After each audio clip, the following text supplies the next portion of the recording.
বীর মুক্তিযোদ্ধা মতিউর রহমান রেন্টু রচিত আমার ফাঁসি চাই বইয়ের এই অংশে পাঠ করছি আওয়ামী লীগের সিদ্ধান্তের গুরুত্ব।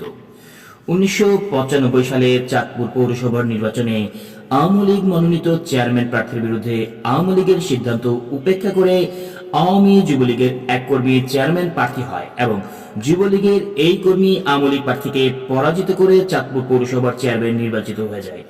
আওয়ামী লীগের সিদ্ধান্ত উপেক্ষা করে আওয়ামী লীগ মনোনীত প্রার্থীর বিরুদ্ধে যুবলীগ কর্মীর নির্বাচনে প্রার্থী হওয়াকে কেন্দ্র করে ধানমন্ডি 8 নম্বরে আওয়ামী ফাউন্ডেশন অফিসে আওয়ামী লীগ কেন্দ্রীয় কার্যনির্বাহী কমিটির বৈঠক বসে।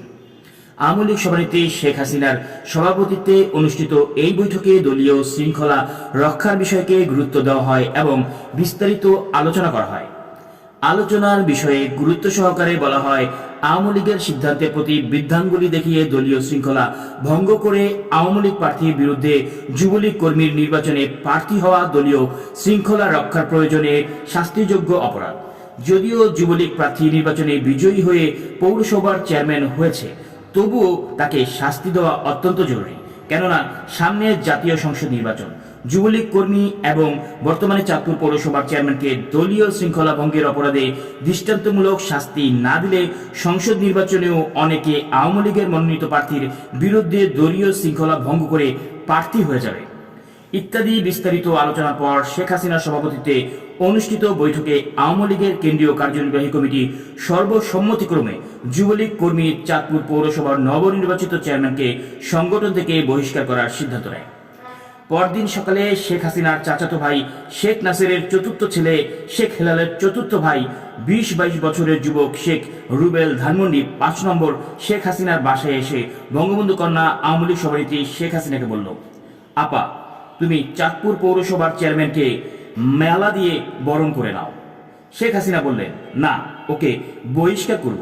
শেখ রুবেল বলল, ও সবাইকে হারাইয়া চেয়ারম্যান হইছে, ওকে মালা না দিয়া বহিষ্কার করবা, এটা তুমি কও কি? জলদি ওরে ডাইকা আইনা মালা দিয়া মিষ্টি খাওয়াও। আওয়ামী লীগ সভানেত্রী বঙ্গবন্ধু কন্যা শেখ হাসিনা বললেন, দূর, গত রাতেই তো আওয়ামী লীগ কেন্দ্রীয় ওয়ার্কিং কমিটির সিদ্ধান্ত নিছে ওকে বহিষ্কার করার। শেখ রুবেল বলল, রাখো তোমার ওয়ার্কিং কমিটির কথা তুমি শূন্য না।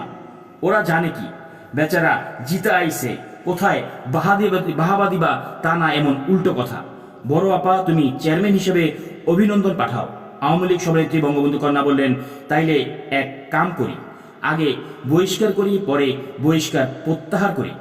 শেখ রুবেল বলল, দেখো, আমি তোমারে কইতাছি, এখনই চেয়ারম্যান হিসেবে অভিনন্দন জানাও আর ঢাকা আইনা মিষ্টি খাওয়াইয়া গলায় মালা দাও।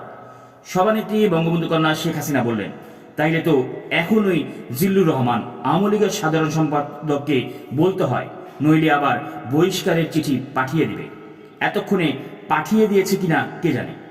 বলেই সঙ্গে সঙ্গে ফোন করে আওয়ামী লীগের সভানেত্রী বঙ্গবন্ধু কন্যা শেখ হাসিনা আওয়ামী লীগের সাধারণ সম্পাদক জিল্লুর রহমানকে বললেন, শুনেন, গতকাল রাতে ওয়ার্কিং কমিটি চাঁদপুর পৌরসভার চেয়ারম্যানকে বহিষ্কার করার যে সিদ্ধান্ত নিয়েছে, ওই চিঠিটা পাঠাইয়েন না, চেপে যান। এরপর শেখ রুবেল চলে যাওয়ার জন্য সিঁড়িতে গিয়ে নেমে এলে বঙ্গবন্ধু কন্যা শেখ হাসিনার বাবার ফুফাতো ভাইয়ের ছেলে নজিব আহমেদ নজিব শেখ রুবেলের পথ আগলে দাঁড়িয়ে বলে, এই রুবেল, চাঁদপুরের চেয়ারম্যানের কাছ থেকে কত টাকা নিয়েছিস? আমার ভাগ দে। শেখ রুবেল বলে, দূর দূর সরো, যাইতে দাও।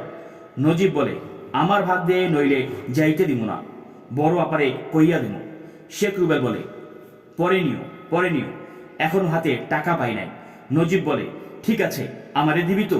হ্যাঁ, দিব।